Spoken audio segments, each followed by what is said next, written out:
Merci, bonjour à tous. Donc, je suis Emmanuel Bilbao, je suis un des cofondateurs de Pozos et je suis pharmacien. Le challenge aujourd'hui est autour de la pharmacie, du médicament. Quand on étudie la pharmacie, il y a une phrase qu'on connaît tous, c'est « le médicament est un poison qui soigne à la bonne dose ». Ça veut dire que sur le médicament, on n'a pas le droit à l'erreur. Et le rôle du pharmacien, c'est de garantir le bon usage du médicament et la bonne information. Sur Internet, vous savez, on trouve tout de suite, ou presque. Un exemple tout bête de la semaine dernière, avec une question simple à Siri, que faire en cas d'intoxication à l'alcool? Siri nous propose des bars et des magasins d'alcool. Vous avez compris que ce n'est pas forcément adapté. Pourtant, il y a un immense besoin.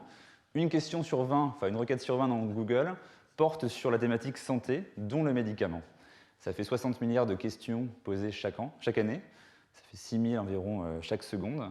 Et l'information y est incomplète, difficilement accessible et très souvent incorrecte. Il y a aussi un grand besoin pour les médecins et les pharmaciens. En France, par exemple, il y a 12 000 médicaments commercialisés.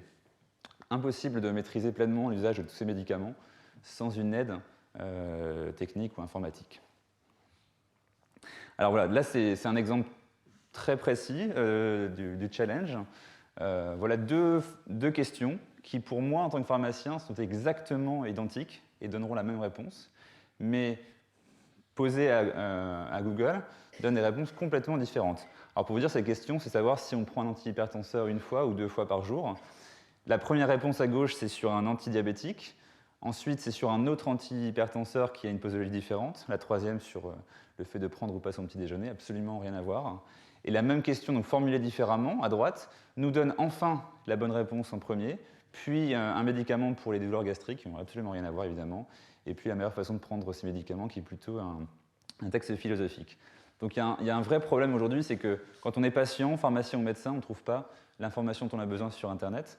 Et il y a une question d'urgence, d'immédiateté. Quand on a un patient en face de soi, on ne peut pas aller faire une recherche pendant 10 minutes, on a besoin tout de suite de trouver l'information. Les conséquences de ça, c'est qu'aujourd'hui, par manque d'infos, parce qu'on ne pose pas les bonnes questions, chaque année en France, il y a 144 000 hospitalisations enregistrées, donc il y en a plus en réalité, je pense, dues à des erreurs médicamenteuses.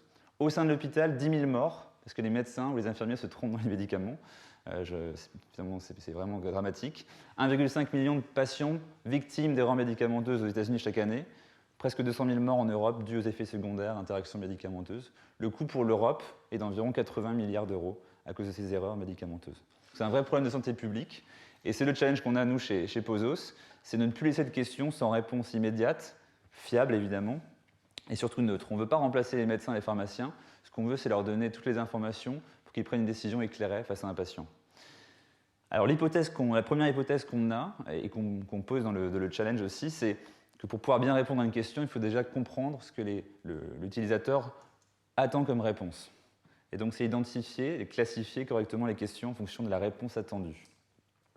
Donc le challenge, en fait, c'est de trouver la bonne intention, donc la bonne réponse attendue, pour chaque question posée.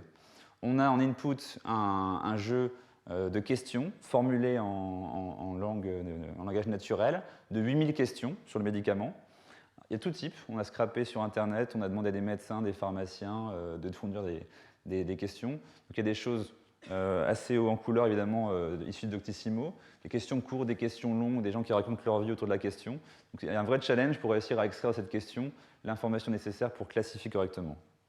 Et puis en sortie, on a 50 intentions différentes qu'on a nous-mêmes identifiées. Elles sont listées de 1 à 50, parce que finalement c'est du jargon médical, ça n'apporterait pas grand-chose au challenge. Et donc vous avez dans votre fichier output train 8000 intentions correctes associées à chacune des 8000 questions du jeu d'entraînement.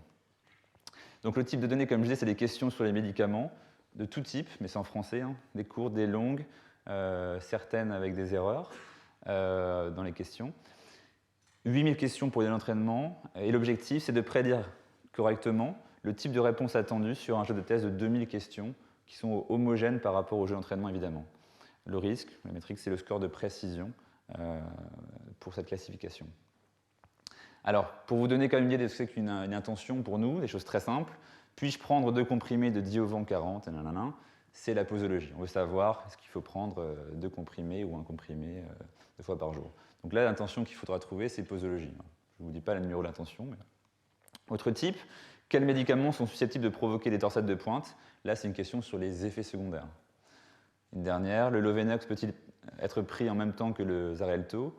Ça, c'est une question d'interaction entre deux médicaments, interaction médicamenteuse. Voilà. Il y en a 50 types différents. C'est à vous de classifier correctement les questions parmi ces 50 types. Notre solution de référence, qui est mieux décrite évidemment sur le site du Data Challenge, c'est un réseau de neurones convolutionnels appliqué à l'échelle des mots. Aujourd'hui, notre solution de référence donne encore 16% d'erreurs. Et comme je vous ai dit, on n'a pas le droit d'avoir la moindre erreur quand on parle du médicament. Donc le but du challenge, c'est de se rapprocher le plus possible de 0% d'erreur, évidemment.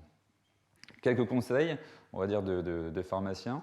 La formulation, évidemment, est très différente. Par exemple, pour une femme enceinte, on va parler de grossesse, de femme enceinte, de 3e trimestre, de choses comme ça. Et finalement, c'est la même chose qui est dit derrière. Donc il va falloir aussi réussir à trouver une solution pour que des mots identiques, mais formulés différemment, on va dire, soient associés à la même intention. Il y a beaucoup de termes techniques, notamment le nom des médicaments, et énormément de patients, et même des médecins, des pharmaciens, font des erreurs en les écrivant. Ils ont une lettre, deux lettres qui ne sont pas correctes. Donc ça aussi, c'est un des défis du challenge, puisqu'on a vraiment des extraits de questions réelles. Et puis un indice aussi, RCP, c'est un terme qui va vous parler, le résumé des caractéristiques du produit. C'est la fiche descriptive de chaque médicament commercialisé en France. Et toutes ces fiches se trouvent en libre accès sur le site de l'ANSM, l'Agence nationale de sécurité du médicament. Donc je vous invite à aller faire un tour sur ce site-là et de récupérer tous ces RCP, ça vous aidera, je pense, pour le challenge. Voilà. Écoutez, vous devenez pharmacien en faisant ce challenge-là, vous allez essayer d'éviter les erreurs sur le médicament. Bon courage à tous. Si vous voulez plus de précisions, on reste après la présentation, évidemment, pour répondre à vos questions. Et vous nous retrouvez sinon sur pozos.fr. Vous avez notre adresse email qui est indiquée. Merci beaucoup.